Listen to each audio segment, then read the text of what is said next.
Hello, everyone. My name is Agodi Alagbe, and I'm the head of school of CTL Academy, Abuja, Nigeria. Thank you for joining me again on this week's Read Aloud.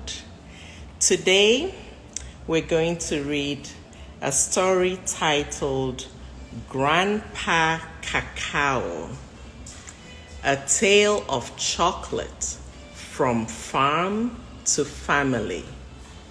Grandpa Cacao, a tale of chocolate from farm to family.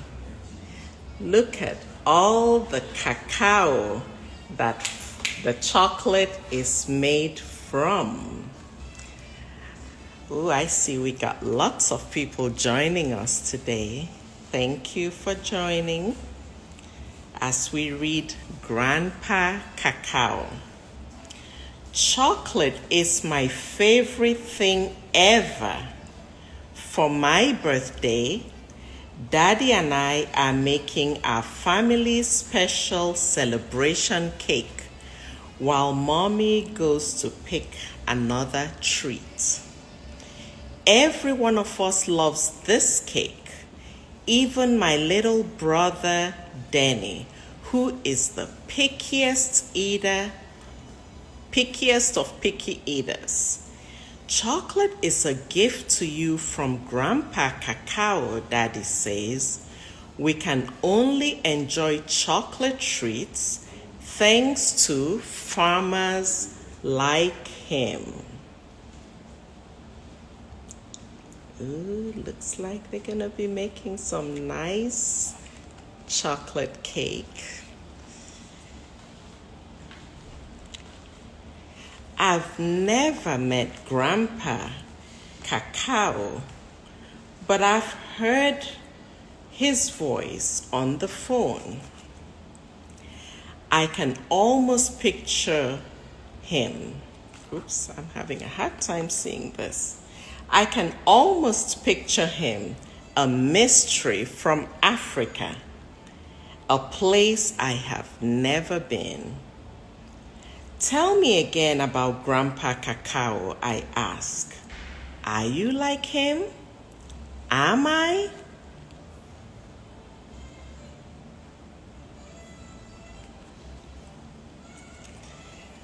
We're from a land called the Ivory Coast, Daddy says, where I grew up watching big, graceful elephants roam.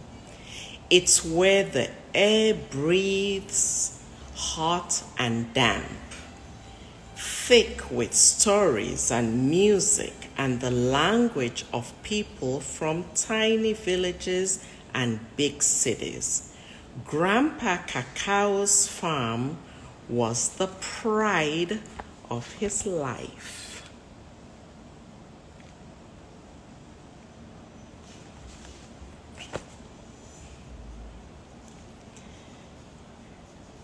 The air, the rain, and the soil must be just right for growing cacao.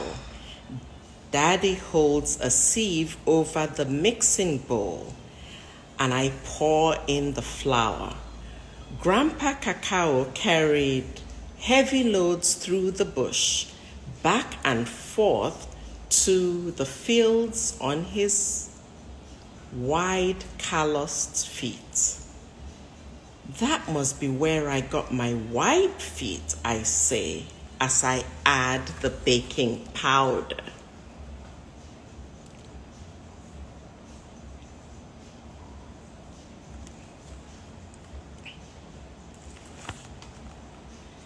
Your Grandpa Cacao spotted the ripe fruits ready to be picked from the forest canopy and cut them right off the tree quickly and precisely, just like the way I can spot the end of summer from,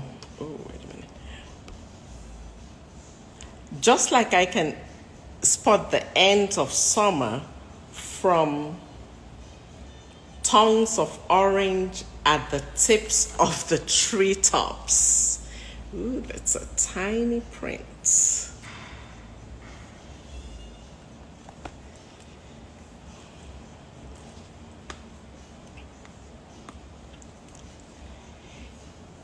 He sliced through the skin of the pods without cutting into any of the sticky white beans inside. I carefully sprinkle in the salt. Grandpa Cacao could hold 2 or even 3 whole fruits in one of his rough hands, like a giant. Did you ever help? I ask. Everybody in the village worked together, says Daddy, as he melts the chocolate and butter.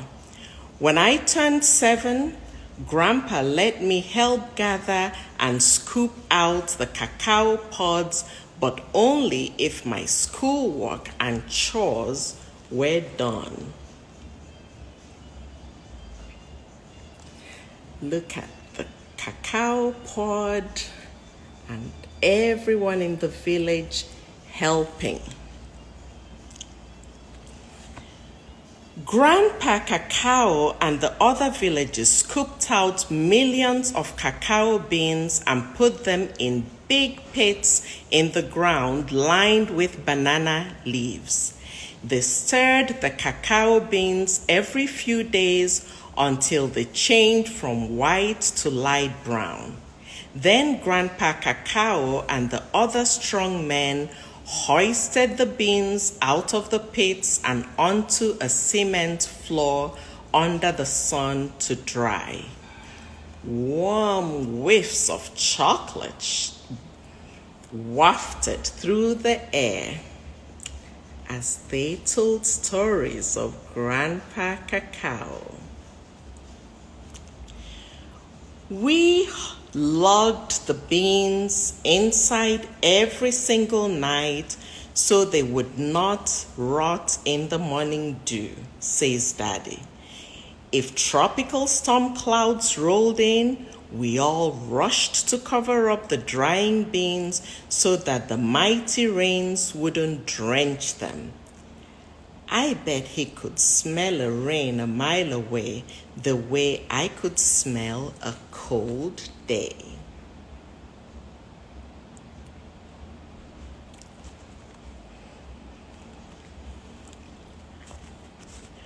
When the skins of the dried beans made a cracking sound between your fingers, they were ready to sell, says Daddy.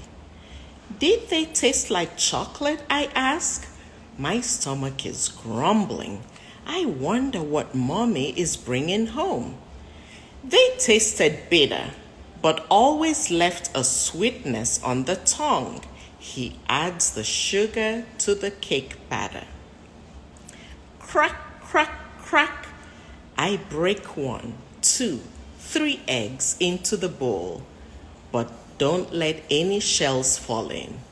Daddy mixes as I pour in the milk. Once I got older, says Daddy, I helped your Grandpa Cacao bag up the beans to sell to the cacao buyers. If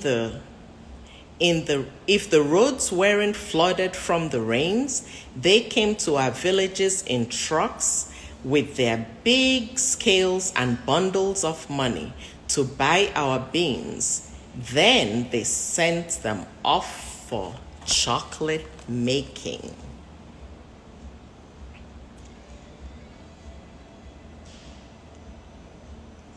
I just like the way you can see them making chocolate cake and look at the process where chocolate came from the cacao beans.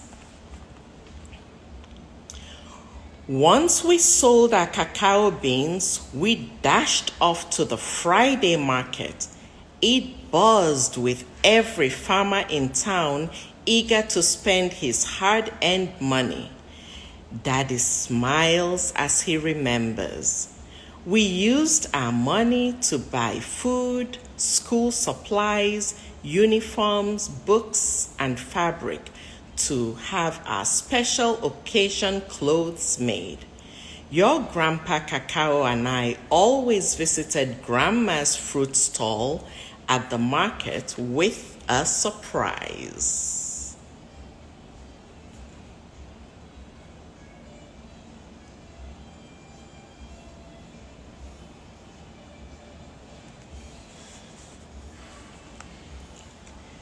I take over the mixing while Daddy greases the cake pan. I'm wondering if it's a new party dress that Mommy's going to get me. You know, you're a lot like your Grandpa Cacao. This makes us both smile. The batter smells more and more chocolatey. I'm getting so hungry. I wonder if Mommy's gone to pick up that puppy I've been wishing for.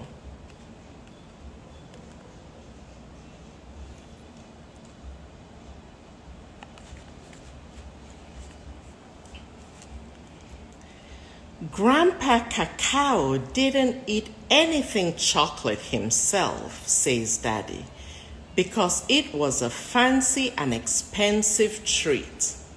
But the kids couldn't resist sneaking a taste of the pulp from the cacao fruits or the candy sweet drink we made from it.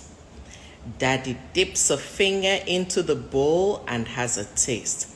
Candy sweet. He hands me the wooden spoon and I start to mix again, but my arms get tired fast. I help by licking the spoon. I can see some of you enjoying the yummy, yummy chocolate cake. Yum, yum. Almost done, says Daddy as he pours the thick, gooey batter into the greased cake pan like a chocolate waterfall. I scrape the last of it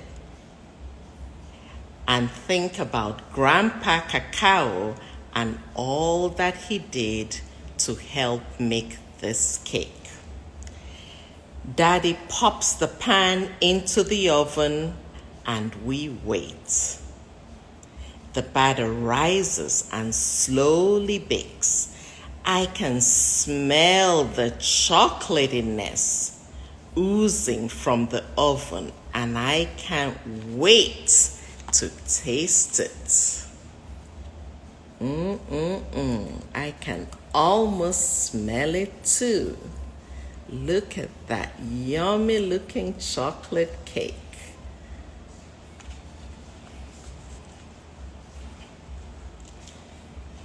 As I help wipe the counters, the doorbell rings and the oven bell goes off. My cake is baked. Mommy's home. Get the forks, I yell. I run to the front door. Mommy walks in with a hunched over man I've never seen. Happy birthday, he says to me with an accent that sounds like Daddy's. In that voice I've heard on the phone. He's an old man, the same color as me. He's got my same small ears and Daddy's smile. And he looks at me like he has known me forever. So who do you think that is? Who do you think is at the door? Any guesses?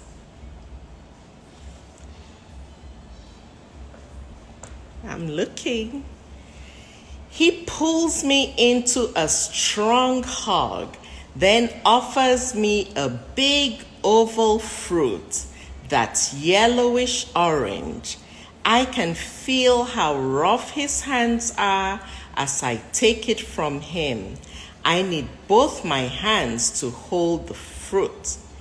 Your birthday present, he says.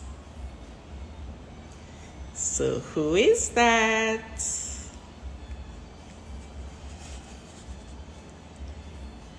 I recognize his twinkling eyes and I know he is my Grandpa Cacao, the best birthday present ever in the world.